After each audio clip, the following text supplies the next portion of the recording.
안녕하세요. 김태환 원장입니다. 오늘은 20대 중반 여자 환자분에 대한 케이스 리뷰를 할까 해요. 화면 보면서 얘기하죠. 이 환자는 하측면을 보여주는 게 가장 좋아요. 그래서 매부리가 있고 미간이 약간 꺼져 있고 코끝이 처져 있죠. 일단은 코끝이 아래쪽으로 많이 처져 있어서 화살코 느낌이 있고 이런 부분에 대해서 환자분이 좀 더 여성스러운 어떤 모양적인 변화, 하지만 너무 과하지 않게 이런 자연스러운 코에 대한 희망을 얘기했던 분이고, 이렇게 보게 되면 정면에서 복코가 보이고 비주가 약간 아래로 내려와 있어요. 여기 보게 되면 이게 코끝 연골의 바깥쪽 다리, 안쪽 다리, 바깥쪽 다리, 안쪽 다리인데 이 부분이 약간 콧볼 선이 강조된 느낌이 있죠. 이런 경우에는 때에 따라서 거기다가 연골을 삽입해서 좀 덜하게 만들기도 하는데, 환자분 같은 경우에는 복코가 있는 상태에서 그런 걸 하게 되면 복코에 대한 효과가 떨어질 것 같아서 일단은 과하지지 않게만 하면서 그냥 진행해보자 이런 식으로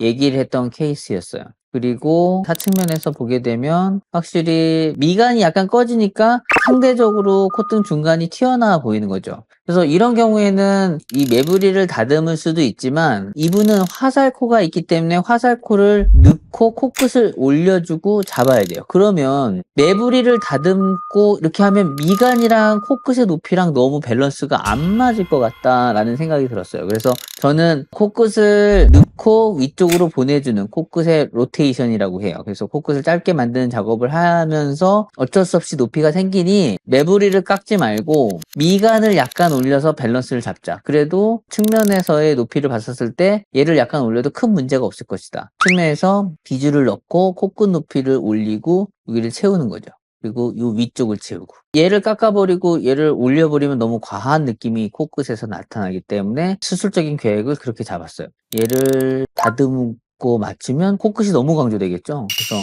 넣고 올리고 다듬지 않고 미간을 채우는 식으로 근막으로 채웠어요. 그래서 그런 식으로 수술의 계획을 잡았던 케이스예요. CT를 보게 되면 이 코끝이고 비중격, 비갑계, 비중격은 반듯한데 비갑계가 좀 큰 편이었고, 이분이 알러지성 비염이 좀 있었어요. 그래서 코막힘에 대한 불편감이 있어서 그런 합의갑계를 줄이는 걸 하자. 그런데 합의갑계를 줄여도 알러지가 심한 경우에는 다시 금방 재발하는 경우도 있어요. 그래서 이 알러지에 대한 관리를 해줘야 된다. 알러지 관리의 첫 번째 스텝은 회피. 알러지가 있는 물질을 회피해야 되는 게 먼저예요. 그러면 알러지를 회피하려면 내가 뭐에 대한 알러지가 있는지 알아야 되겠죠. 그래서 그런 경우에는 마스트라는 피검사를 통해서 확인하기도 하고, 피부 단자 검사라고 해서 피부에다가 알레르기를 유발하는 물질들을 이렇게 떨어뜨리고서 바늘 같은 걸로 이렇게 따가지고 그게 반응이 어떻게 나타나는지를 보는 작업을 해요. 그래서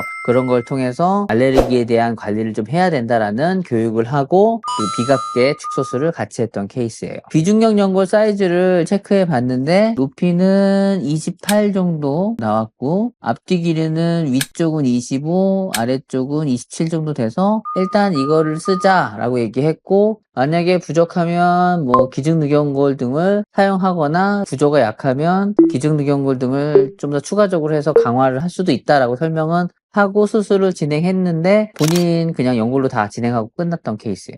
우리가 수술을 할 때 저는 과교정을 잘 안 하는 편이에요. 그런데 이 화살코의 경우에는 살짝은 더 하려고 해요. 우리가 중력이라는 게 있고 약간 떨어지려고 하는 그런 게 있기 때문에, 환자분들 상담하다 보면 코끝이 시간이 지나면서 떨어질 테니까 과교정을 해주시면 안 되나요? 뭐 이런 얘기를 하시는 경우가 있는데, 저는 과교정을 할 정도로 많이 올리는 타입이 아니기 때문에 그렇게 코끝의 처짐이 많이 나타나진 않아요. 그리고 저는 좀 자연스러운 스타일의 미감을 선호하기 때문에 굳이 과교정을 해서 하지 않고, 그런 과교정을 예전에 몇 차례 한 적이 있는데 다들 이게 언제 내려올까요? 코가 너무 과장되지 않나, 이런 얘기를 들은 적이 있어서 저는 과교정을 좋아하지 않고, 물론 제가 그 시간이 지나면서 좀 더 미적인 감각 자체도 자연스러워진 부분도 있지만, 그래서 과교정을 저는 별로 좋아하지 않고, 그 대신 코가 화살코처럼 많이 처져 있는 경우 살짝은 과교정을 해도 약간 내려오기 때문에 저는 화살코의 경우에만 약간 과교정을 하는 정도라고 얘기해요. 수술하고 2주차 사진을 먼저 보면 코끝이 조금 슬림해지고 비주가 약간 더 들어가 있죠. 측면으로 보면 매부리는 그대로 유지하면서 수술했고 미간에 근막을 사용했어요. 그리고 코끝이 처짐을 위로 올려줬고, 제가 생각할 때 약간 더 과교정을 했다고 생각했는데 이 환자분은 밸런스 상으로는 2주차도 맞는 느낌이었어요.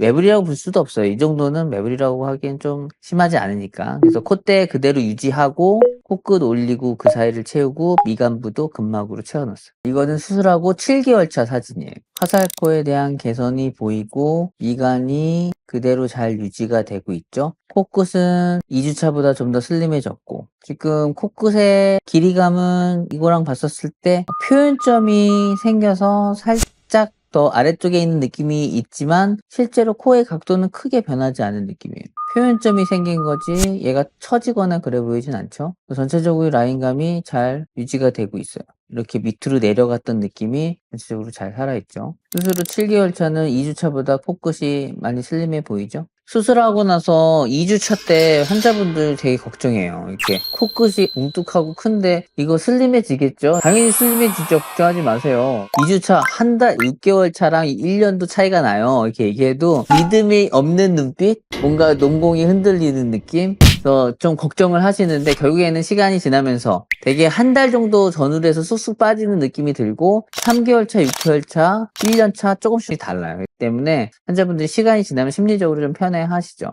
근막도 잘 유지가 되고 있고요. 수술 전 콧구멍 약간 모양적인 비대칭이나 콧볼의 비대칭이 보이죠? 수술하고 2주차 때 사진 보면 비주 절개부 살짝 보이고 비대칭적인 부분은 그렇게 크게 도드라지지 않아요. 수술하고 7개월차 사진 보면 비주 절개부 거의 보이지 않고 콧구멍 모양도 높이가 약간 올라갔고 그거에 의해서 모양이 살짝 변한 정도고 사실 크게 비대칭적인 요소는 보이지 않고 잘 유지가 되고 있어요. 코끝이 좀 더 살아있는 게 여기서 보이죠. 비주가 약간 길어지고 전체적으로 길이감이나 이런 부분이 개선되고 매부리를 다듬지 않고 미간부를 채워서 그런 콧대 연결선을 정리한 케이스였고, 수술 후 CT를 한번 보죠. 수술 후 7개월 차 때 찍었던 CT고 코끝, 비중격, 비갑계, 빡빡했던 부분이 많이 넓어졌죠. 환자분도 숨쉬기 많이 편해져 있는 상태고 그런 부분에 대해서 만족감을 얘기했던 경우에 중비갑계, 하비갑계 사이의 중비도가 공간이 충분히 넓죠. 이런 부분들이 개선돼서 숨쉬는 것도 꽤 좋아졌던 케이스였어요. 이번에 20대 중반 여자 환자분에 대한 케이스 리뷰를 했어요. 화살코였고 매부리 보이면서 코끝이 처져 있었는데 매부리 부분이 그렇게 크지 않았기 때문에 미간을 근막으로 채워서 그리고 코끝을 올려서 전체적인 라인감을 정리한 케이스였어요. 영상 시청하시면서 궁금한 점 있으시면 질문해 주시면 답변 드리도록 하겠습니다. 김태현 원장이었습니다.